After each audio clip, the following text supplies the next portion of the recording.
the next panel will be on less NFT scams, more NFT collabs. So the future of content moderation in Web3. And we're going to be hearing from some very interesting and diverse viewpoints about that and where they think it's going to go. So we've got, okay, I'll tell you what. Let me introduce you guys. Come on out. We've got Fauvre-Willis.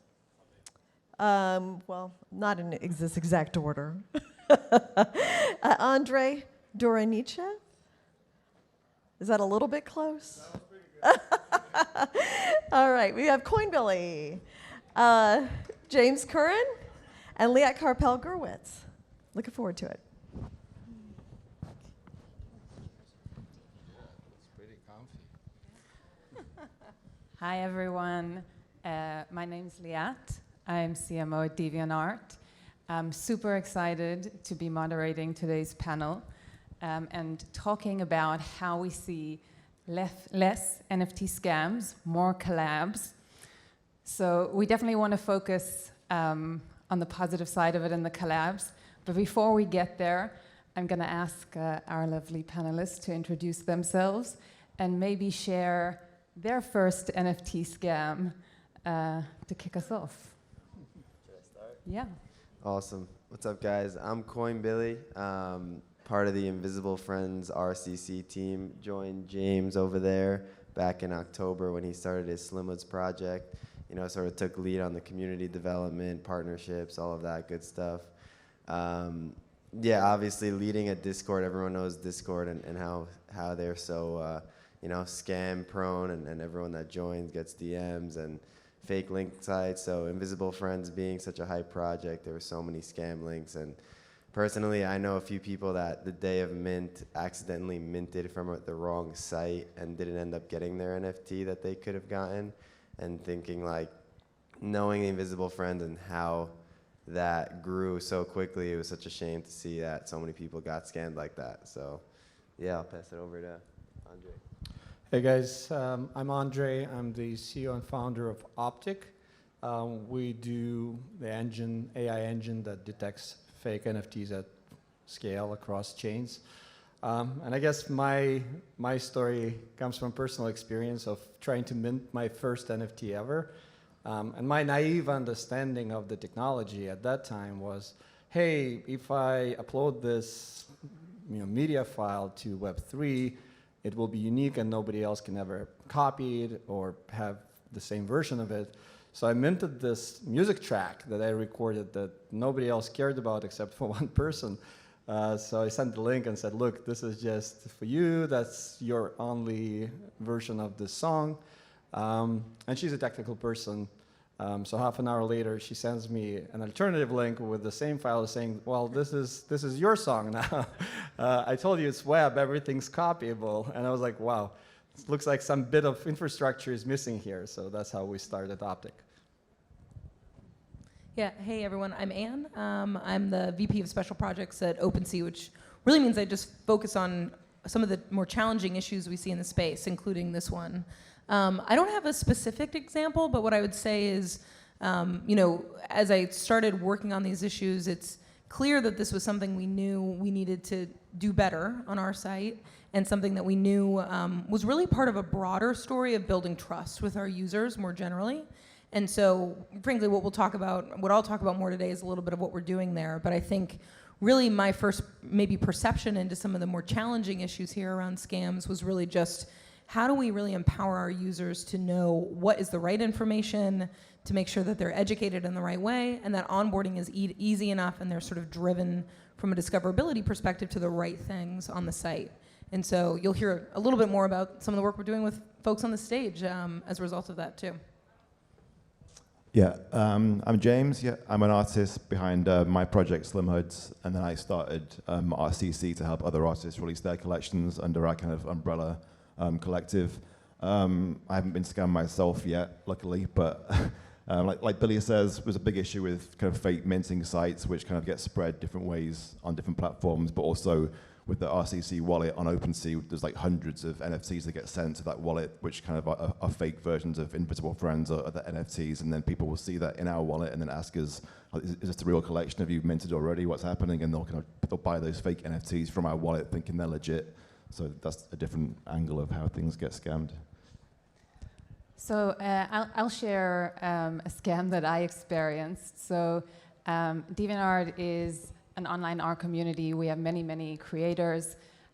Justin Meller, who was our creative officer, about a year and a half ago, 2 years ago, took a hiatus from DeviantArt because he wanted to work on his NFT projects. So when he put out his first collection, myself and a bunch of other folks on the team obviously wanted to support him, and we wanted to go buy his NFT. So I did not do my homework very well, and I ended up buying what I thought was Justin's NFT, but really was not.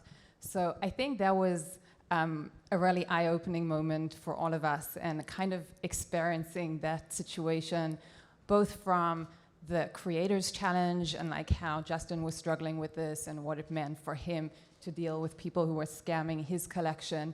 And then obviously from the consumer side of it, where you think you're buying one thing and turns out that you bought something totally else. So Billy, James, I'm interested to hear more from like the creator side of it, how you guys have dealt with these challenges. Yeah, I guess I'll start. So I was really spending maybe 10 to 16 hours a day in Discord talking to the community, trying to, tap in and see what they're interested in, take their feedback on the whole process. And it was a shame that every day, so Invisible Friends became so big and so many people that weren't in the space saw the project and joined through the project that when they would join, they weren't experienced enough to know what was a scam and what wasn't. They didn't understand that invisiblefriends.com is a fake link, but invisiblefriends.io is a real one. And minting from both of them is a different experience and a different process.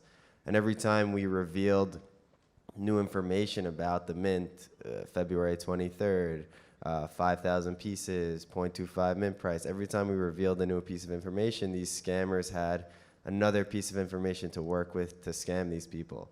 So like it was a struggle because we knew every time we would announce something, it was going to be used to exploit people. And it was just a shame that every day we would get messages like, I just minted an invisible friend, like what now? And like, we have to tell them we didn't mint yet. Like, that's not real, I'm sorry. And like, yeah, it was just, that's from my perspective. From an artist's perspective, I'm curious to hear like. Yeah, I mean, it's similar. I think scammers work really quickly is the problem. Like with Mood Rollers, when that came out, there wasn't much build up to it, but I think the same day we launched the website, someone created a fake website with the same layout, and it looked exactly the same, just with a different URL.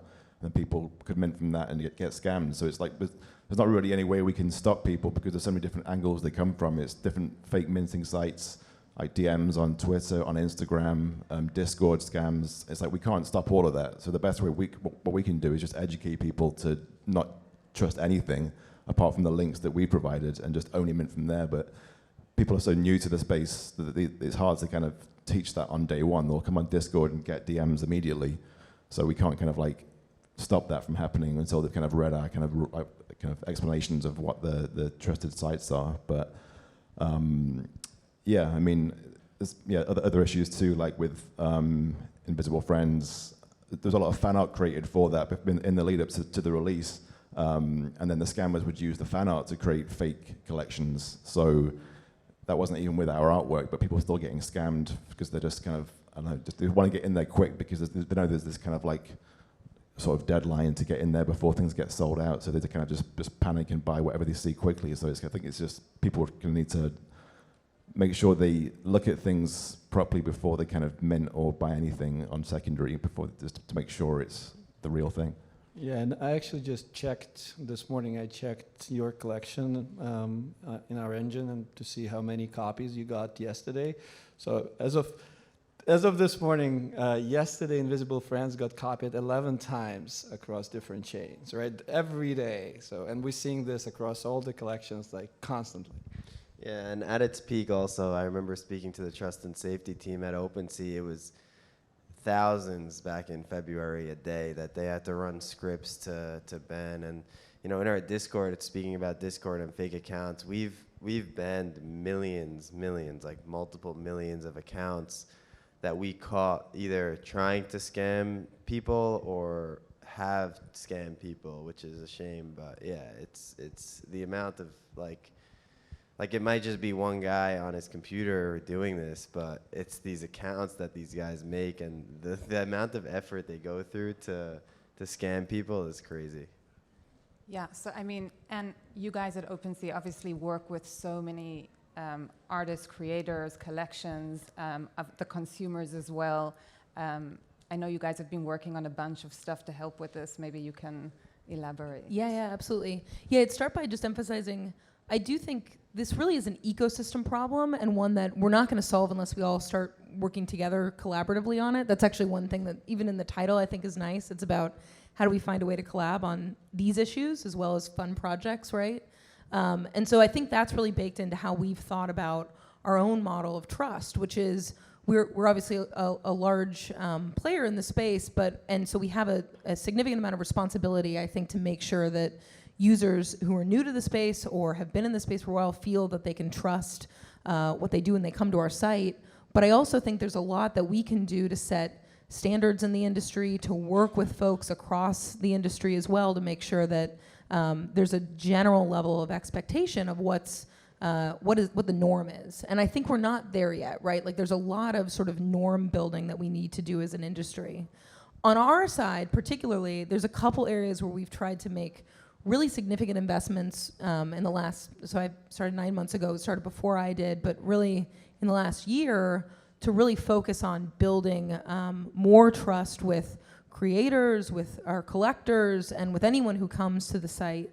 And so that includes investments on the technology side. So we've actually been working with Optic and a couple other partners to build out a pretty substantial image dedupe technology platform where we're able to identify what we've sort of deemed as copy mints relatively quickly and take those down automatically. And what's been really cool about that is we've sort of seen over time just that process getting faster and faster. And so ultimately we think we'll get to a point where that's almost automatic. We're not quite there yet, but happy to work with strong technical partners to get there and a strong team internally. So that's been one big bucket of work. I'd say the other is then on the policy side, which is really establishing how we structure this in the framework of what we think a copy is, right? And so, and that will then help inform and better train these models we're building, as well as better inform some of the more fuzzy cases that we see at times. And so that's been something that we actually went out to many creators, including Invisible Friends, with our viewed policy, tried to get feedback on it, tried to understand where the lines should be drawn in many ways. I think one thing that was really interesting out of that is that all creators have very different feelings, right? Like I think inspiration versus direct copy, there is a range of principles around this. And so at the core of our policy really is this idea of we want to prevent things that have intent to deceive really from our site. And then I think there's more gray area, which is kind of a fun area to investigate and discuss with each creator of where the line of inspiration hits. And so that's another thing we've been focused on. And really a big goal for us is to finalize these policies and make sure they're much more transparent to everyone in the ecosystem as well, both so you know the rules of the game on our site, but also so, again, we can start setting and working with others in the ecosystem to set clear standards, frankly.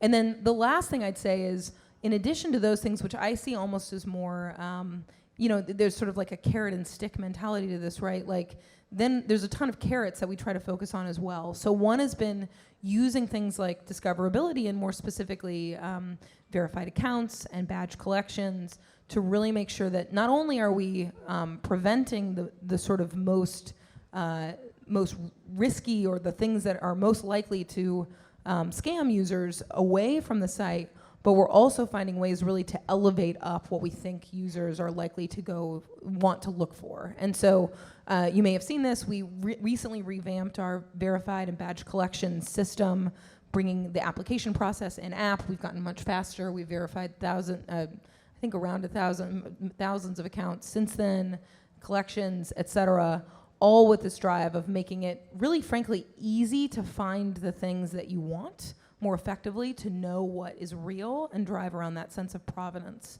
So those are some of the things. We've taken down millions of copies. We've tried to build out and are continuing to build out a lot more of discoverability. And then frankly, like really excited to work with, frankly, everyone on this stage. We've also been working with DeviantArt on some processes to help more indie creators as well, all with the goal of, I think, frankly, making not only our platform, but the space a safer place for people who are in it, but also all the new folks that we want to make sure we bring into the space to feel like they can trust the technology at its core. Yeah, I mean, I think we all really appreciate the work that you guys are putting in, and it really makes such a huge difference to the Web3 community, to the ecosystem. I'll elaborate in a second, I think, a bit about our partnership, but before that, Andrey, I would love to hear more about the technical side of it, because obviously this is really complicated stuff to figure out how you solve. Yeah, actually, I was going to give props, and like over the last couple of months, there's been so much improvement on OpenSea. Still a lot to do, I will say. Like, there's much more we can do to make it better, but thank you, yeah. But one thing that is very important that you said, it is not OpenSea's problem to figure out. Like, we are a decentralized ecosystem of content, which is very likely the future of creator economy. It's very likely the future of branding. It's very likely the future of many other things that are currently centralized systems. And bearing all the responsibility as one service, as one player of this ecosystem is just unfair, and you frankly cannot solve it for everyone. So my view on this is, yes, there is a missing bit of infrastructure in blockchain. And my story with which I started actually was like a great example of it, where the consumer understanding of what NFTs are, it's this unique, immutable digital asset that can be owned and transferred and theoretically cannot be just copy minted like this easily. And it is true on the blockchain level. It just blockchain ledger does not really know anything about the piece of content in it. And we as humans, what we see when we think of invisible friend or a music item or whatever, we see the content first and foremost. And that's why it's easy to scam people. It's easy to deceive a person by showing something that looks like invisible friend, but actually is not. And this problem cannot be solved just by marketplace or marketplaces altogether. Like the approach that Optic is taking is we need to give the power to validate NFT collections back to the community. Basically, we're decentralizing everything. We should decentralize the blue check mark as well. And the community input on what's authentic, what's not, what's a copy mint, and what's a derivative art, and what's a remix, a legitimate remix of existing art, it should come from the community. And then the technology that we provide, the AI, basically aggregates this input, trains a model, and then this model can be applied to millions and millions of assets per day at this scale, at the ecosystem scale. So at the end of the day, what Optic adds is not a policy or enforcement, it adds transparency. We're here to generate this information based on the input from creators, collectors, marketplaces, and then apply it at scale and make this data available to, say, OpenSea to take action and remove copy mints, or creators to add an automatic notification to their Discord channel on scam alerts when they detect those dubious websites or copy mints. But as we all said, the future is actually way more positive than that. Like this first initial problem of fighting scam is just because the ecosystem is so nascent. The longer term results of this transparency is going to be enabling legitimate collaboration across different media types and content artists.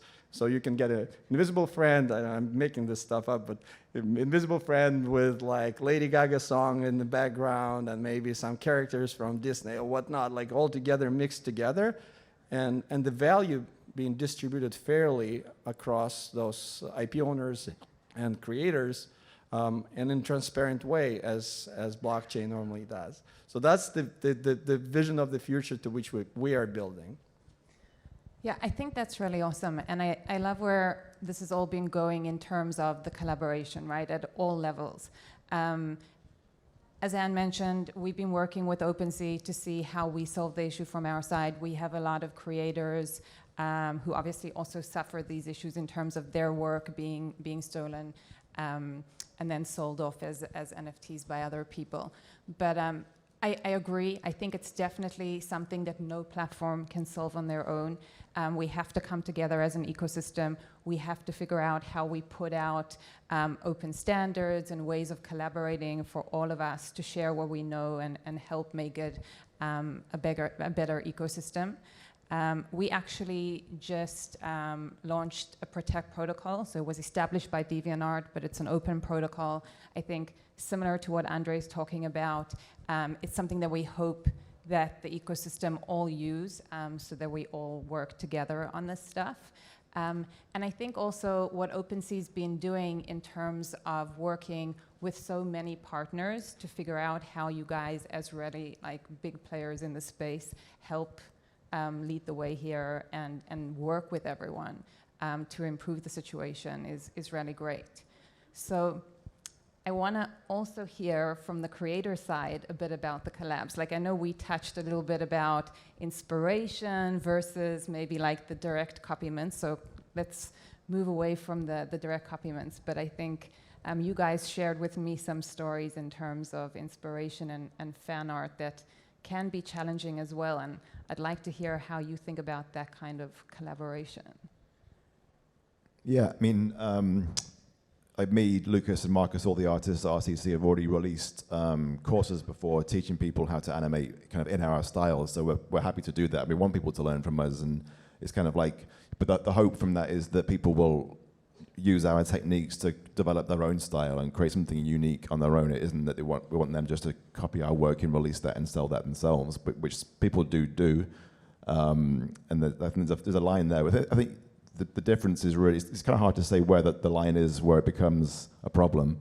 I think it's just like, you can kind of just tell, it's more about the effort that's being put in, I think. It's like if you're just kind of copying something and doing low effort and just releasing that without changing anything, then it's probably a problem. If you're putting a lot of work in to create something new, but just being inspired by the original artwork or kind of using an element of it and developing that into something new that's like a branch of that original artwork, then that's probably fine. I think it's just like, yeah, it's hard to kind of say what the rules are, but I think it is just down to how much effort you're putting in. If you're putting a lot of effort into kind of being inspired by an artist, then I'm sure you're doing something new and kind of a new brand that's its own thing, separate from the original inspiration. I also think a lot of big collections welcome derivatives and welcome, people that want to copy their collection and flip it or put it upside down or add a color effect to it. But what's special about what James, Marcus, and Lucas do is that, you guys have been working for decades on your work and developing your own style, very unique IP attached to your art that I think a lot of these other artists of these collections don't really have. So it's interesting to think about how some collections will welcome it while others won't, and I think that's something that OpenSea will have to, take into account when striking collections, because some people won't want them striked, but others will. Yeah, there's this interesting tension, right? I mean, it is almost that, where it's like, there's some stuff that I think we all know, we've all talked about it, right? That just feels very obviously like things we know we can solve. And it's investing in the technology and the policies to do that effectively, and the people who are passionate about the work to enforce it, all of those kinds of things.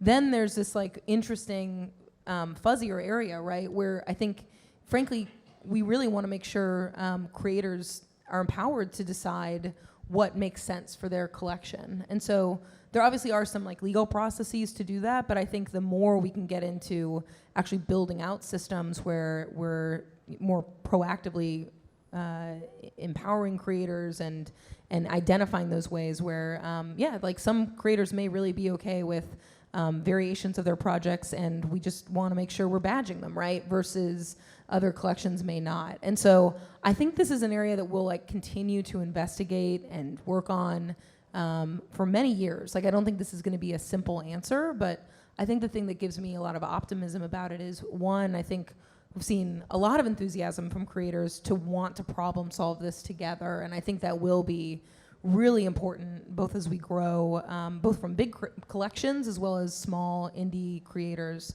So that's been like one very positive thing here. And the second is, I think if we as a community all come together and can sort of align on some of these principles more collectively, I think we'll start to set some of these standards as we build and mature as an industry too. And so, yeah, it's kind of a fun problem, frankly. And so I think it's one that we'll figure out together, and we'll make the industry better for it as a result. And so it's been cool to see some of these tech partners as well, just taking the helm on some of that stuff also. And I think we can drive some inspiration from YouTube here. Like YouTube creator community, when it started, was also super messy, full of piracy. Like, but it was impossible to differentiate piracy from creativity because people were just taking each other's videos and whatever, remixing them.